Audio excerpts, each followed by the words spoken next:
So since I'm a face painter and my name is Ariel, I have to have a good mermaid design, so keep watching to see what I do at events for mermaids. Starting with some beige face paint, I'm going to paint a circle, and then I'm going to do a peak at the bottom to create the chin and round it all out, a line down for the neck, and then a heart shape for the body.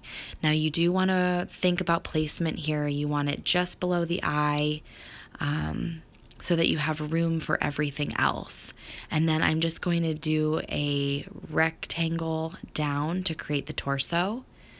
A few teardrops create the arm going up, and then another arm going down. And you want to start small with face and the body, because remember, kids' faces tiny, so it is possible to make this too big and then you have a mermaid taking up way too much of the child's face. So start small, you can always add to it. For the mermaid's tail, I'm taking a 1-inch brush and this very pretty split by Crivlin called Chloro, which I believe means green. I'm not sure in what language, but I believe that's the origin of the name of this split or one stroke. Perfect mermaid. I am using the 1-inch here for my face, which it's almost a little too big. So when you do this on a kid, I would maybe start with a 3/4 or even a 1/2 inch, and then you could double it, go one side and the other to create the perfect shape. But this ended up working. Just on the top, it looks a little out of proportion to me, but again, we're going to cover some of this up, so don't worry about it. To create the bottom shape of the mermaid's tail, I'm just doing some kind of leaf shapes with that split. And now I'm taking some light turquoise blue and just dabbing that at the top to create the top part of my mermaid. And I did thicken up the torso just a little bit to give it a little bit of a better proportion. So now I've loaded my round brush. This is a number 6 Low Cornell, which is one of my favorite brushes, and I'm going to do the hair. And I am doing this in the more traditional bright red Ariel hair. And you just want to sweep it around, do lots of nice curls, make it nice and thick. And you can see how I'm starting to cover up part of the body, a little bit of the tail. And I like to do this with most of the hair sweeping and flowing to one side, and then the other side having just a little bit peek out, so you know that there's hair flowing behind her, but it's mainly concentrated on one side. So just keep swirling that around and filling this in. And of course, you can do blonde and brunette mermaids as well. Okay, so now the hardest part to do on yourself is the detail of the face, which I keep very simple even when I'm doing it on someone else.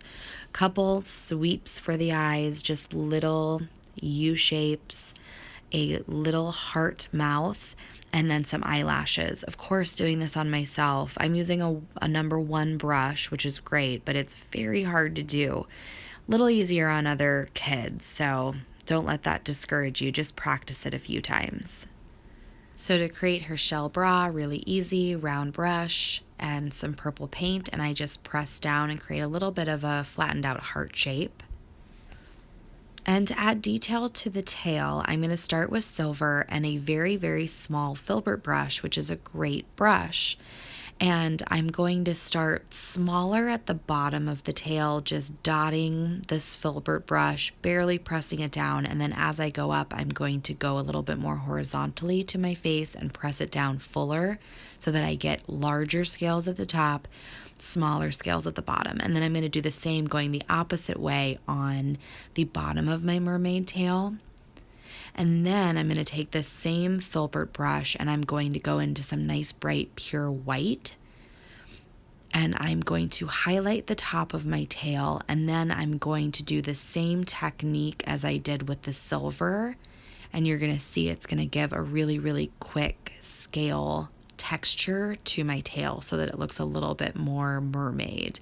And at the bottom, again, keeping those close together and really, really small. And then as I get closer up the tail, just separating those a little bit more to give the illusion that these scales are larger at the top and smaller at the bottom.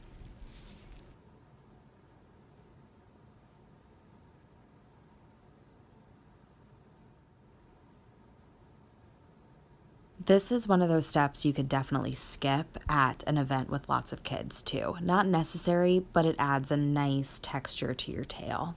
So I'm going to start highlighting a little bit more with white while I have it on this filbert brush on my hair, and I did some on my arms as well for my mermaid. So wherever you think you need a little bit of a light highlight. So I've loaded my round brush with some neon pink, and I'm going to paint a seashell that my mermaid is holding. Really easy to do this. 5 teardrops very, very close together, and then the bottom is a triangle.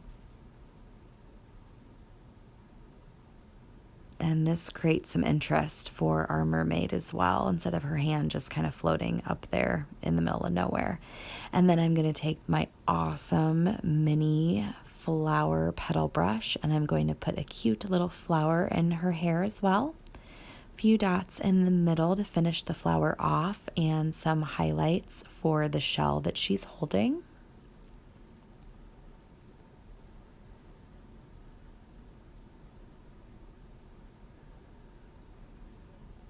It really helps that neon pop a little bit, because neon can be a little flat.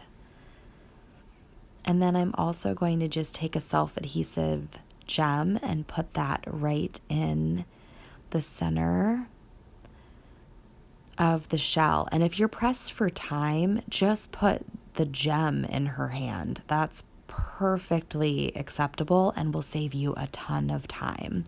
You can also just put a gem in her hair as well, which will save you time at an event. And I am going to go ahead and outline this mermaid. It's one of those steps that, yes, you can skip, but when you watch me do this, it really, really helps finish the mermaid off. And you'll notice as I outline this, I'm not perfectly tracing it. I'm almost giving it low lights. So I go around areas where I feel like there needs to be some definition carved out, but I'm not tracing it like, you know, a comic book outline. So you can do it pretty loosely, which will also help you on time if you're doing this for kids in an event. So I'm going to go around my shell as well, and I am using a number 1 brush for this, which gives a very, very fine, thin outline. And wherever I think it needs a little bit, it really helps around the arms too, especially if your skin tone is close to the skin tone of the person you're doing this on. It helps define those arms. So there is our mermaid. We're halfway there. So now I'm going to take a sponge and this pretty light turquoise, and I'm going to place that in a V shape on the top of my forehead. And then I'm just going to take the back of the sponge and round out the edges. And now I'm taking this BAM stencil, which is number 1013, and place that on the center of my forehead. And I've mixed some pearl white and silver together, and I'm going to go over the blue. And then while the stencil is still being held down, I'm going to spritz it with some silver holographic glitter. Try not to get it in my eyes. And then carefully peel that off, and you have a very cool shimmery mermaid scale look. Now, so that's not just floating there without any kind of finishing touch. I am just going to add a few teardrops on either side.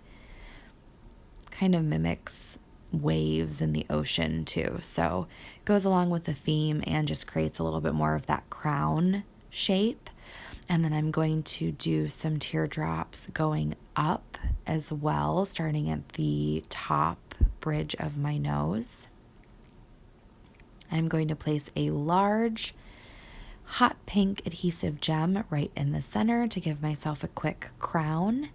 And then I'm going to finish it with some teardrops at the top, mimicking the teardrops at the bottom of my gem.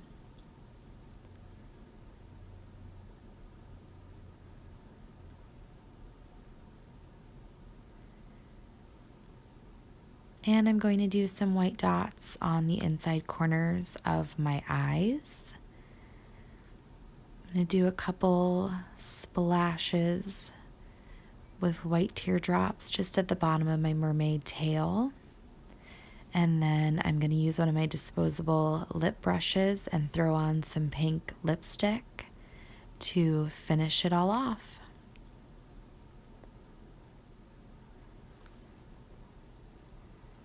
And there is my quick, easy mermaid with a mermaid crown. I hope you guys like this. Please like and subscribe and comment and let me know what you think. Thanks for watching.